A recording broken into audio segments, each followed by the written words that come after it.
जो सचिव थे कौन थे? ब्रिकेन हेड। ब्रिकेन हेड ने कहा कि आप लोग साइमन कमीशन का बहिष्कार कर रहे हैं, और साइमन कमीशन का बहिष्कार कर रहे हैं, क्यों कर रहे हैं?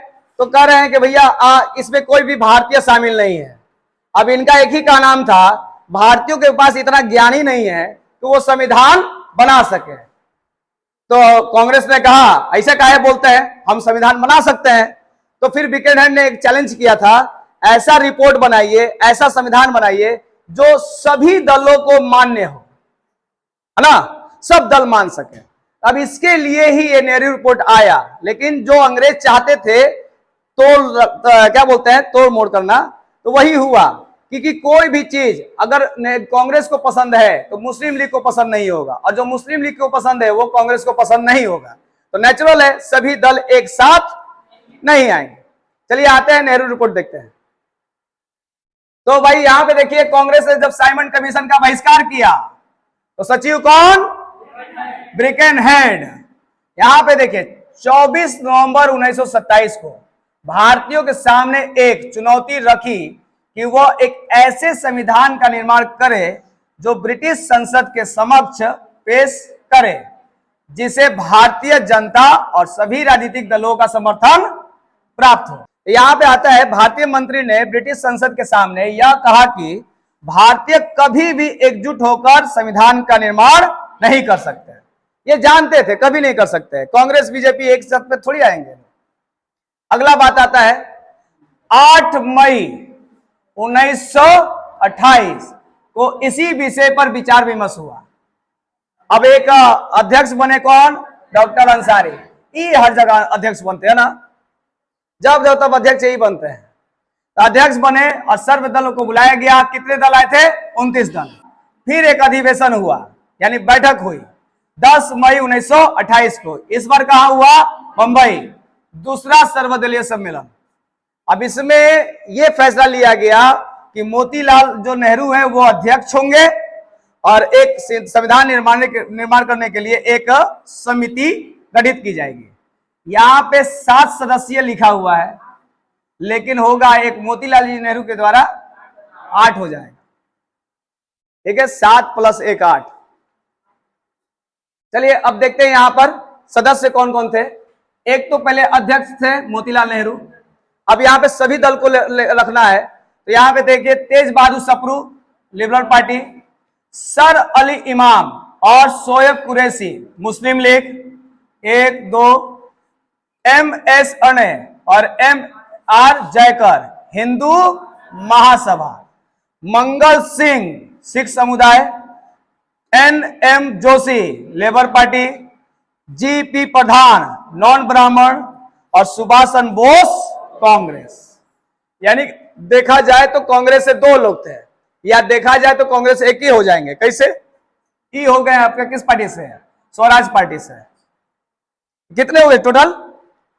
1 2 3 4 5 6 7 8 9 10 ले भी लिया।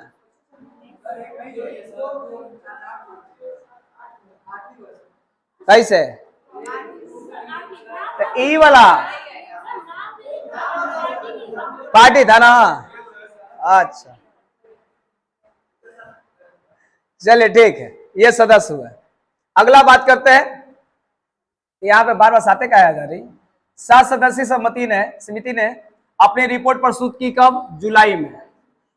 ठीक, अब इसमें प्रकाशित जब हुआ तो इसे इसलिए कहा गया क्या? नेहरू रिपोर्ट, अध्यक्ष होने के वजह से। 10 अगस्त 1928 को यह रिपोर्ट कांग्रेस के अधिवेशन में रखी गई। सभी ने सहमति स्वीकार की। लेकिन यहां पे देखिए, नेहरू रिपोर्ट के संबंध में GR प्रधान ने कहा कि 28 की नेहरू सांप्रदायिकता की भावना मिटाने का एक उग्र प्रयत्न था। इनका क्या नाम था? बाकी इस रिपोर्ट में क्या था जरा आगे देखते हैं। पहला, केंद्र में पूर्ण रूप से उपनिवेशिक स्वराज, प्रांतों में पूर्ण उत्तरदायी शासन स्थापित करना। पहला, सांप्रदायिक निर्वाचन पद्धति। यहां पे देखिए इसी बात को लेकर मुस्लिम लीग से क्या हुआ था? विवाद हुआ था। सांप्रदायिक निर्वाचन पद्धति को समाप्त कर संयुक्त निर्वाचन प्रणाली लागू की जाए। ठीक, केंद्र और प्रांतों में मुस्लिम अल्पसंख्यक और उसे कुछ स्थान मुसलमानों के लिए आरक्षित कर दी जाए। यहां पे देखिए, मुस्लिम बहुसंख्यक को जैसे पंजाब और बंगाल, वहां यह व्यवस्था लागू नहीं होगी। ये बहुत सारे बातें किए जिसमें से आपका ये विवादित वाला बात को याद रखते हैं। चलिए आते हैं नेक्स्ट। ये सबको पढ़े हैं, इसको सबको रहने दो, इतना थोड़े आएगा। चलिए पहले अंतर देखते हैं। एक तरफ क्या हो गया, साइमन कमीशन, और एक तरफ नेहरू रिपोर्ट। इसी से अंतर से बहुत कुछ पता चल जाएगा। पहला, साइमन कमीशन उपनिवेशिक स्वराज्य शीघ्र देने की सिफारिश नहीं कर रहा था, लेकिन नेहरू रिपोर्ट क्या कर रहा था, अति शीघ्र स्वराज दीजिए। नेक्स्ट, केंद्र और प्रांतों में उत्तरदायी शासन की स्थापना का विरोध किया गया, लेकिन यहां देखिए, केंद्र और प्रांतों में उत्तरदायी शासन की स्थापना की सिफारिश की गई। यहां गवर्नर जनरल के अधिकारों में कोई कमी नहीं की गई। देखिए, हर समय भारतीय जो थे ना, वो डिमांड कर रहे थे कि जो गवर्नर है ना, उसमें जो अधिकार जो बहुत ज्यादा दिया गया है। अगला बात करते हैं, गवर्नर जनरल को केवल संवैधानिक प्रमुख का स्तर दिया जाए। जैसे हमारे राष्ट्रपति नहीं है, एक संवैधानिक प्रधान के रूप में है, उसी तरह से अब यहां पे कहता है सांप्रदायिक आधार पर चुनावी व्यवस्था को जारी रखने की सिफारिश की गई इसमें। लेकिन इसमें क्या कहा गया, सामूहिक प्रतिनिधित्व के आधार पर निर्वाचन की सिफारिश की गई। दो चीज आया था। यहां देखिए, नागरिकों के लिए मूल अधिकारों का कोई उल्लेख नहीं है, लेकिन इनमें तो क्या था, नागरिकों के लिए मूल अधिकारी की सिफारिश की गई थी। अंतर समझ में आ रहा है? तो पहला अंतर क्या था, ये स्वराज देना चाहते थे, लेकिन इधर सांप्रदायिक चुनाव होना चाहिए या संयुक्त, इधर संयुक्त था, पक्का ना। अच्छा, गवर्नर के विशेषाधिकार को कम नहीं करना चाहते थे, और ये चलो ध्यान से देखना, अभी हम तुरंत पूछेंगे, लास्ट पढ़ लेते पहले।